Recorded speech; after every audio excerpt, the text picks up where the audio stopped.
सुप्रभात साथियों, आज एक बार फिर मैं नीलम एसआरजी मेरठ आपके सामने लेकर आई हूँ एक और नया एपिसोड जिसमें हम बात करेंगे गतिविधि पर। जैसा कि साथियों हम इससे पहले की वीडियो में भी हमने बात की थी कि how should we use an activity, कि एक्टिविटी क्या है। तो उन एक्टिविटी के 4 स्टेप्स के बारे में हमने बात की थी and I have just told you about the Iraq model, that है E for experience, R for reflection and A for application and the last one was C for consolidation। तो हम बात कर रहे थे कि क्लासरूम में जब भी एक टीचर पढ़ाने के लिए जाता है तो सबसे पहले उसे बच्चों का अपने साथ इंटरैक्शन और अधिक स्ट्रॉन्ग करना चाहिए, और इंटरेक्शन को और अच्छा करने के लिए ज़रूरी है कि बातचीत का स्तर वो रखा जाए जिनसे बच्चे भली भांति परिचित हों। सरल शब्दों में हम कह सकते हैं कि बच्चों के अनुभवों को अपनी बातों के साथ जोड़ना ही एक टीचर के लिए बहुत आवश्यक है।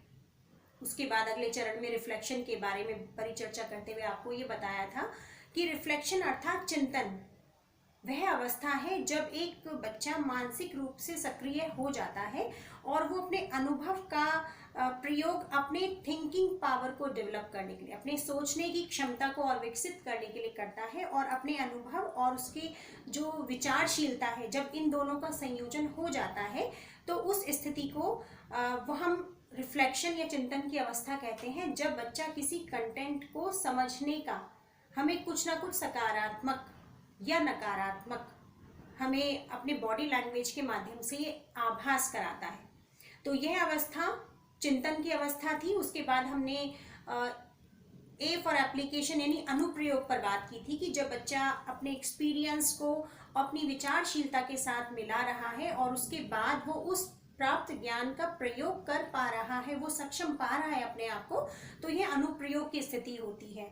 और उसके पश्चात प्राप्त ज्ञान को वो संक्षिप्त रूप में समाहित कर पा रहा है और उसकी भली भांति उसकी समझ विकसित हो चुकी है और वो अपने विचारों को प्रदर्शित करने में सक्षम है, तो यह अवस्था कंसोलिडेशन अर्थात समेकन की अवस्था थी। तो I have told you friends, these are the 4 steps of an activity. अब बात करते हैं कि एक्टिविटी क्या है। बहुत सारे टीचर्स ये क्वेश्चन पुट अप करते हैं कि अगर हम एक्टिविटी में ही इंगेज रखेंगे बच्चों को तो सिलेबस पूरा कब होगा। तो yes, you are right, but I just want to tell you that the activity is not a game, it's not a sport। कि ऐसा नहीं है कि आप बच्चे को एक्टिविटी के नाम पर क्लासरूम से बाहर लेकर जा रहे हैं, कल्चरल एक्टिविटीज करा रहे हैं या उनको कोई स्पोर्ट्स करा रहे हैं। एक्टिविटी का मतलब है कि जब आप किसी कंटेंट को पढ़ा रहे हैं तो उस कंटेंट के प्रति बच्चों की रुचि को बनाए रखने के लिए, उनमें जिज्ञासा उत्पन्न करने के लिए कुछ छोटे छोटे ऐसे स्टेप्स फॉलो करना कि बच्चा मानसिक रूप से क्लास में सक्रिय रहे। तो यहाँ कह सकते हैं कि एक्टिविटी के there are 2 main components of activity.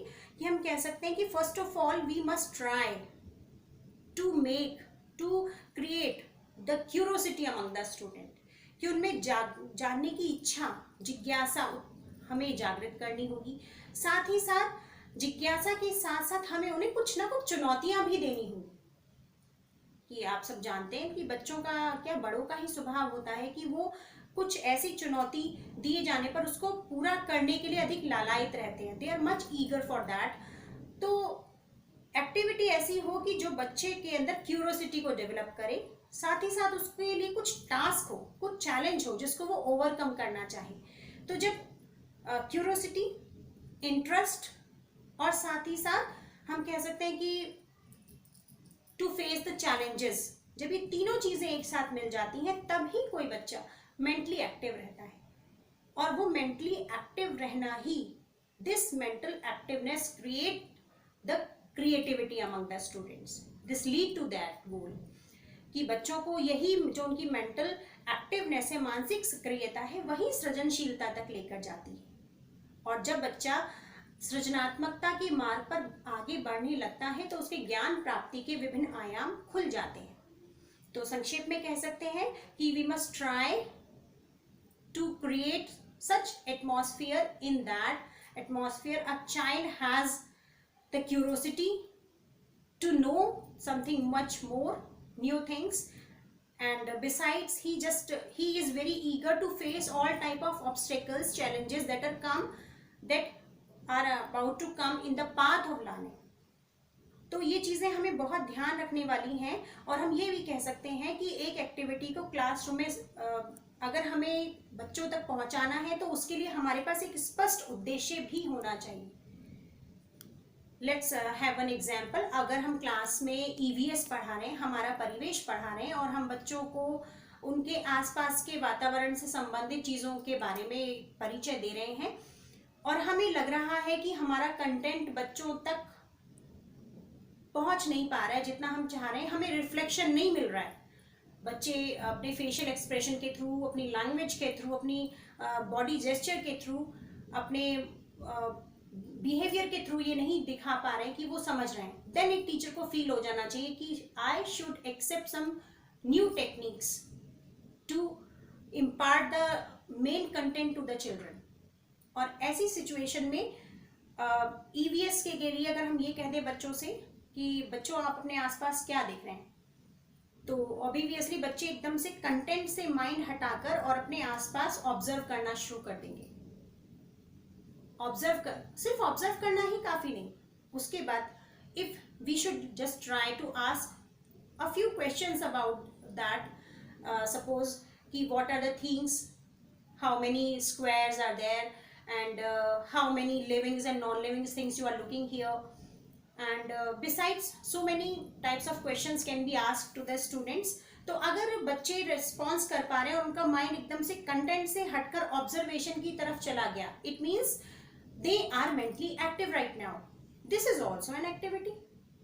तो हमें ध्यान रखना चाहिए कि एक्टिविटी हमेशा हम एक उद्देश्य को ध्यान में रखकर की जानी चाहिए, और हमें ये भी आभास होना चाहिए कि जिस उद्देश्य को ध्यान में रखकर हम किसी एक्टिविटी को क्लासरूम में अप्लाई कर रहे हैं, हमारा वो आउटकम निकल कर आ जाए, कि हमें हमारा उद्देश्य प्राप्त हो जाए और बच्चे उस चीज को सीख पाए जो हम सिखाना चाह रहे हैं.